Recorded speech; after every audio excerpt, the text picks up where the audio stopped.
Because I'm looking in the glass. Because I'm looking on the couch. I'm walking around the chair. Believe it or not, this is a video of me singing the Pink Elephant song from Dumbo back when I was only 4 years old. It's honestly comforting that I was always bad at playing the guitar and singing. I was like my family's equivalent to Yoko Ono before I even knew who she even was. Because on the red.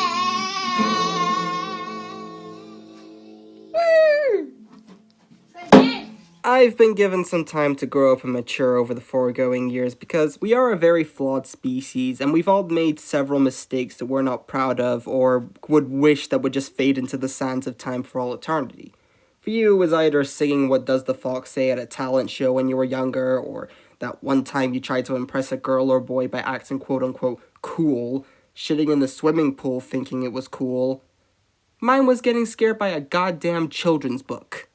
And look where I am now. Jumbo Bum was something that I vividly remember seeing on the shelf of my school library when I was a lot younger. I could tell that it was a lot newer, and that it probably was since it was published back in 2013. It was about a kid who would most definitely grow up to be a hoarder when he's older, being terrorized by this freaky-looking clothing monster, and now has to find a way to get rid of it before it eats him. I know it's supposed to be like a harmless kid's book or whatever, but the way it builds up to this creature scurrying around the floor and even the descriptions of what it is or what it wants was enough to make me want to never touch another book ever again for the rest of my childhood. Just thinking about this thing's whole anatomy scared me the more that I thought about it, how it would dispose of you, or, on a much concerning note, how that would even work considering it's just clothing. Would there even be organs there to finish you off, or would you just be trapped there like some sort of cage like those demon horses from Rise of the Guardians? And another thing is, considering what it's about being this clothing monster that wants to eat this kid, I know it's the de facto monster stereotype, but I've been on the internet for long enough to know that there are a select number of people who are into that sort of stuff, so much that actually has a name now. So, because of that, I can no longer look at this specific section of this book and say that it's just harmless fun. That kid is considering a challenge. Long story short, this is why I burn my clothes now. And I know you may argue that this is all in his imagination or just some whack-ass dream he had when he was sleeping, but considering that the mother was the one who was warning her own child about this, I've always wondered how she was able to sleep with her kid being terrorized by this Lovecraftian beast made of polyester.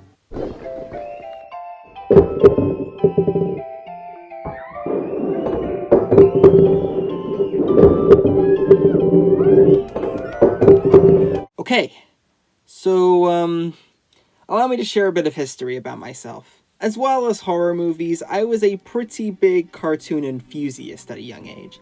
As a matter of fact, in my off time, I would intentionally scour channels like Cartoon Network, Nickelodeon, and a channel based exclusively in the UK called Pop in order to get my fill of them. Okay, that's a lie. I was exclusively about that Pop life until Nickelodeon came over and took over the majority of my life for a bit.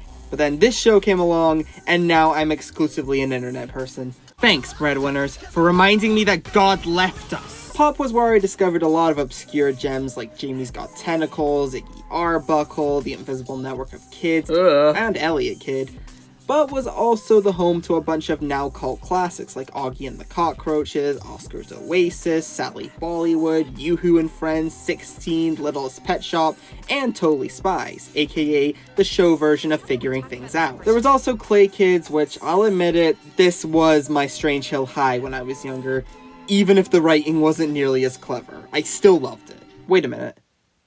I didn't know Robert Pattinson was a time traveler. But by far my favorite series to come from that lineup, and it isn't even a competition, by the way, was, well, Totally Spies, but Total Drama came a close second. Originally broadcasted in 2007, Total Drama is a full-on animated parody of Survivor-based reality shows like, well, Survivor, that pretty much go all the way with what they're able to show in an animated kid series filled with every bodily function you could think of, some very violent makeout scenes, character designs that look like the animators sat on them, oh shit! And underage nudity. Yeah, all of these characters are meant to be 16 years old, apparently.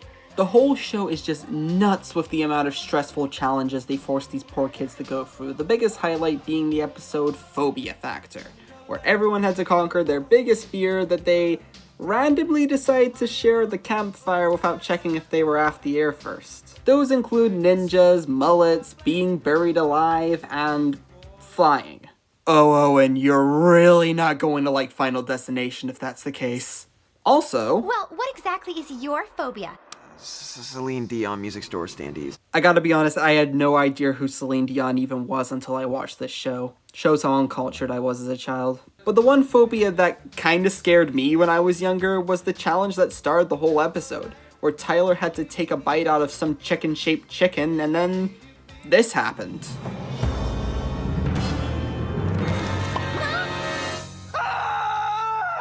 That poor chicken must have had to sit there for a good long while before Tyler had to eat it. And call me morbid, but imagine if the chicken chose the exact wrong time to put its head up in the place where the chicken was chewed off. How did he even get it in there in the first place? Film theory, Chris McClane is a psycho. Oh yeah, there was also this.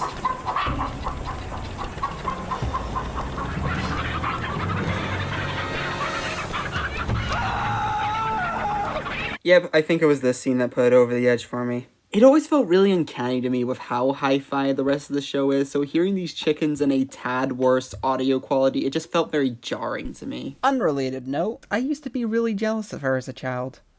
And I still kind of am. Who Framed Roger Rabbit excited me as a young cartoon enthusiast. Not just because it's a really cool blend with a world where cartoons and real people coexist with each other, not just because of all these IPs coexisting with each other, but because it was able to do all these things while simultaneously giving us an actual story with original, likable, multi-layered characters, fun slapstick, ballsy but still admirable social commentary, a ton of deaths, actual stakes, Big boobs! and as to be expected from a rated PG movie in the 80s, a ton of nightmare fuel. Like this scene near the end where Eddie faces off against Judge Doom, where Doom gets Rhoda-Rolla-Dod and becomes... Laffy Taffy? Nope, apparently Doom's physical form was only a skin suit the whole time and is revealed to be a toon himself, with him morphing his hand into a saw blade and an anvil, and his eyes bulging out of his skull in the shape of swords. Show of hands, who was actually scared by this as a kid?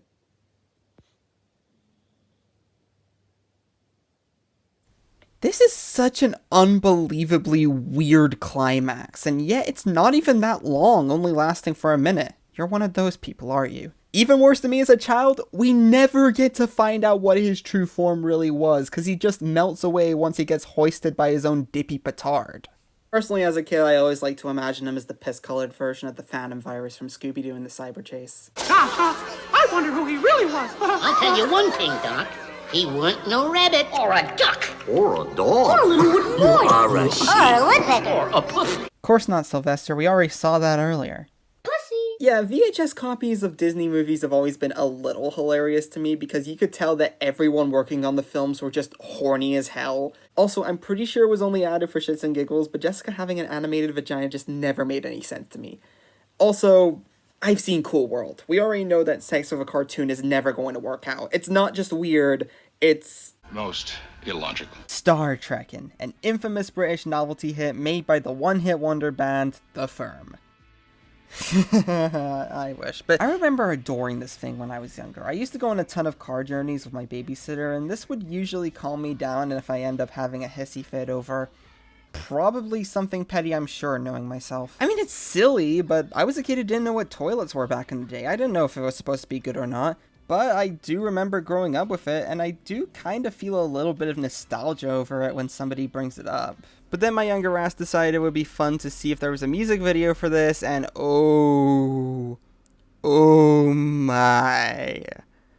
What the hell is that, Private Pile? The video was uploaded by Rupert. I don't even know what to say here. I get that we're a weird country, so we don't have the proper budget for anything. Even the BBC is broke half the time.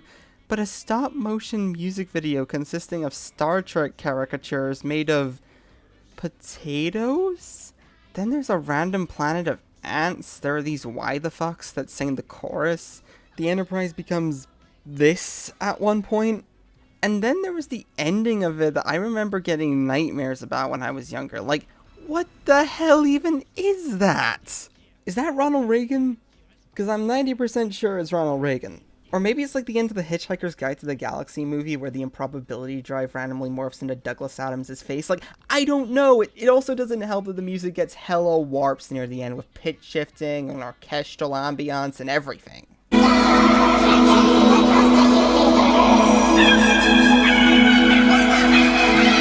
And yep, I think I just gave myself nightmares again. Thanks, Brenton.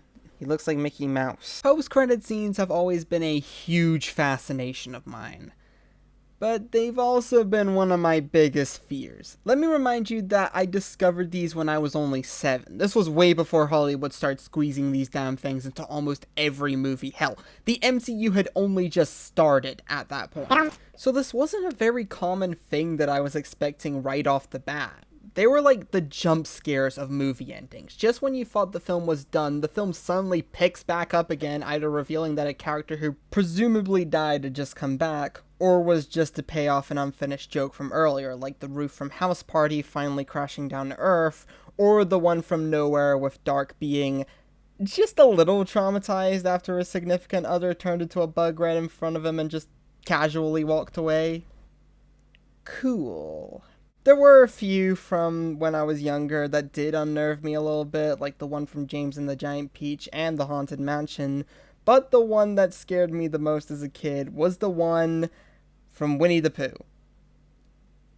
Seriously. I remember this very vividly, but I remember watching a lot of Disney Junior when I was wee, and they debuted their at the time recent Winnie the Pooh movie on there, to which I really liked, and it still holds a special place in my heart to this very day. It's charming, it's sincere, it's surprisingly very meta.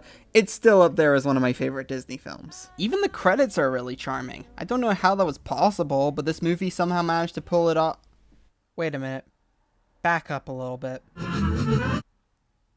Okay, I know this sounds like a really stupid question, but why does the Baxton have a VA credit? I mean, we did see him very briefly during a musical number, but I don't think he made any sound during it or anything, so why the hell would he have a... God. Oh dear. Oh dear. Oh dear. Oh dear. Oh damn! Yep. It turns out after all this time, the Baxton, a character that was already established to have been a complete misunderstanding earlier in the movie, turns out to be real. And that orchestral build really did intimidate me as a child. Even the cut to black after he fell into the hole felt very eerie to me. And you know what's the weirdest part about that scene to me? He actually turned out to be a pretty nice guy. Gosh, maybe these are his things. You know, I better pick them up so they won't get broken. That's the last thing I would want. Okay, the Baxton being the most naive creature on planet Earth was honestly a pretty cute subversion of how he was built up as earlier in the film, but why do I recognize who voiced him? Hold on, search. Oh, it's Huell Hauser, host of the public access show California's Gold, that was also the reporter on Who Killed My Electric Car, and even got a cameo in The Simpsons. That's pretty cool. What's not cool, though, is this would eventually be his last appearance in pop culture before his unfortunate death in 2013. Great, now I'm sad. Okay, that kinda bummed me out a little bit, so why don't we end this all off on a much lighter note? Like Max Keeble's big move. Yes, I am seriously ending on this one, shut up. Yeah, bet you all know what this movie is. It's a Disney comedy about a kid getting back at all the bullies in his school that wronged him. Honestly, even as a kid, I thought this movie was just okay. It was harmless enough, but I didn't really see it as the rewatchable childhood classic that everyone else thought it was. This is why! Yep, by far the biggest scene that's ever traumatized me in a film as a child was from this movie of all things, where Brian McBarbecue Hands from Final Destination 2 gets cornered by the school's mascot, interestingly voiced by Wacko Warner for some reason, and retreats under the bench in fear. If you've ever wondered why I hated full-bodied animal costumes so much, this scene in this movie is why. Not to mention that the thing just looks so freaky. This thing looks like it has tasted blood before, and it likes it. And all I'm reminded of is that one out-of-context NFL clip. Engulfed! Though again, knowing that this is Wacko's voice actor, Jess Harnell, in the role, just pray that his fetish isn't something else. Potty emergency! Potty emergency! And no one ever attempted to make mascots scary ever again.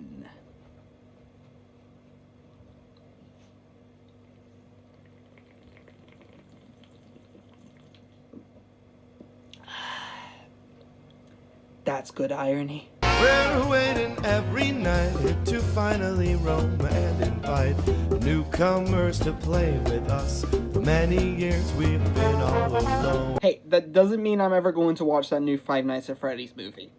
Like, ever. I just like Fanta, okay?